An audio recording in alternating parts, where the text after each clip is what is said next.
Assalamu alaikum, урматтуу депутаттар, ардактуу мекендештер.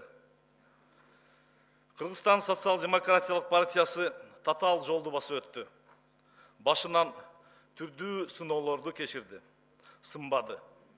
Кайра чыйралып, өлкө тагдырын чечүүчү мезгилдерде алдыда жүрдү. Тилекке каршы бүгүнкү күндө партиянын тегерегинде орун алган талаш-тартыштар анын көп жылдан бери топтогон аброюна көлөкө түшүрдү. Жоғарғы кеңештин 3 жолку депутаты парламенттин 2 чакырылышында төрагалыкты аркалаган инсан катары мындай көрүнүшкө кайдыгер карабай жалпы журтка билдирүү жасоону туура таптым. Мен партияга эң оор учурда келгем. 2007 жылы бийликтин өкүм зордуу күч алып, мамлекетибиздин келечегине чоң коркунуч жаралган эле. Ага каршы мыйзам алкагында күрөш жүргүзүү үчүн КСДПнын жерлердеги өзгөчө Ош аймагында таасирин арттыруу тапшырмасы коюлган.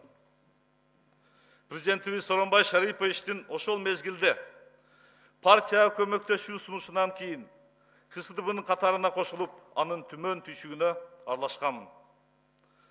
Өзүңүздөр жакшы билесиздер, ал кезде зулум режимге ачык каршы чыгып, партиялык иштерди уюштуруу абдан опуртардуу эле. Өмүрүбүздү тобокелге салып, партиялаштарыбыз менен биргеликте адилеттүү ком түзүү максатында ишибизди баштаганбыз. Алгачкы жыйынтыгы жаман болгон эмес. 2007 жылдагы парламенттик шайлоодо КСДП бийликтин кысымына карабастан жерлерде, анын ичинде мен координаторлук кылган Ордолуу Ош аймагында элдин иштерине арзыды. Натыйжада Ош аймагында 87 миңден ашуун добуш жыйнаганбыз. Бул КСДПнын топтогон жалпы добуштардын 45%-ын түзгөн.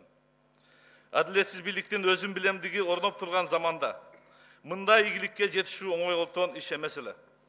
Ал эми 2010-2015 жылдардагы парламенттик шайлоолордо бул көрсөткүч эселеп өстү. 2015 жылы Ош аймагында партиялаштарыбыз менен 150 миңге чукул шайлоочунун ишенимине ээ болгонубуз мунун далили. Биздин партия 2010 жылдагы элдик революцияны жүзөгө ашырууга мамлекетибиздин тарыхында бурулуш жасоонун башында турган. Андан соң элдин жеңиши менен келген башкаруунун жаңы формасын түптө мамлекеттүүлүктү бекемдеп, Кыргызстаныбыздын чыныгы көз карандысыздыгын камсыздоо багытында ишибизди уланттык. Биз социал-демократтар партиялык түзүлүштү чыңдап, күчтүү жана гүлдөгөн өлкөнү курууга баардык күчүбүздү жумшадык.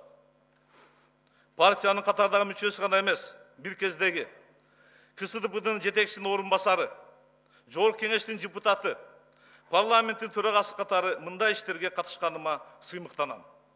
Урматтуу депутаттар, кадырлуу мекендештер, партиялар саясий элитанын тагдырын эмес, карапайым жарандардын кызыкчылыктарын коргоп, таламын талашууга тийиш. Партия төрагасынын жеке мүдөөсү, жеке таарынычы, жеке амбициясы мамлекеттин өнүгүүсүнө залакасын тийгизбеши керек. Тилекке каршы бүгүнкү күндө КСДП ички интригалардын айынан өзүнүн милдетин так аткара албай калды.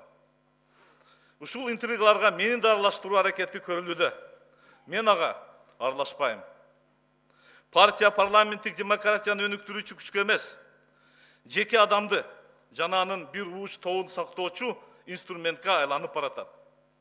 КСДПга эмгеги сиңгендер четке сүрүлүп, бир адамдын диктатурасы орноп калды. Партиянын жетекчиси дайыма жалгыз мен бардык жараткам деп жетишилген ийгиликтерди өзүнө ыйгарып келет. Бирок партия тарабынан жасалган иш-аракеттер бир эле адамдын эмгеги эмес. Мында убагында президентибиз Сооронбай Шарипович, фракция лидери Иса Шишинкулович жана башка социал-демократтар баштаган активдүү мүчөлөрүнүн салымы чоң болгон.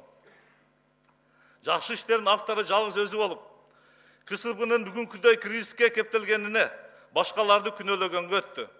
Бул туура эмес. Кайсы гана партия болбосун, анын жакшысына да, жаманына да партиянын лидери жоопкер. Кыргызстандагы алдыңкы партиялардын бири. Өзүм жан дилим менен аралашып, калыптандырган уюмдун учурдагы абалы жүрөгүмдү оорутуп, бир чети зээнимди кейитип турат, урматтуу депутаттар. КСДБнын тегерегинде жүрүп жаткан окуялар мамлекеттин жаркын келечегине кедергисин тийгизбеши абзел. Мен өмүр бою КСДБда да мүчө болуп жүрөм деп ойлогом.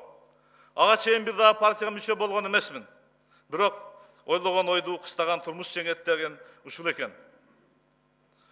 Мен өлкөнүн келечегине кайдыгер карабаган инсан катары Кыргызстан социал-демократтар партиясынын чыгуу чечимин кабыл алганымды расмий жарыялайм. Кыргызстандын мындан аркы өнүгүү жолу, жалпы мамлекеттин кызыкчылыгы тараза ташына коюлуп жаткан шарттарда бул кадамым туура деп эсептейм. Ал эми депутаттык ишмердүүлүгүм парламенттеги фракцияда уланат. Ушул жылдар аралыгында бирге болгон партиялаштарыма, ишеним арткан шайлоочуларыма колдоосу үчүн ыраазычылык билдирип таазим этем. Кудай буйруса, мындан ары дагы Жогорку Кеңештин депутаты катары элибизге кызмат өтөй берем.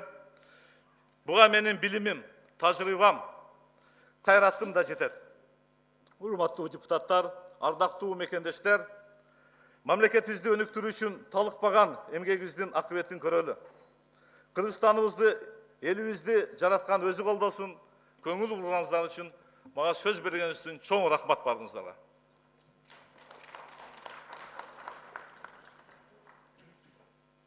Рахмат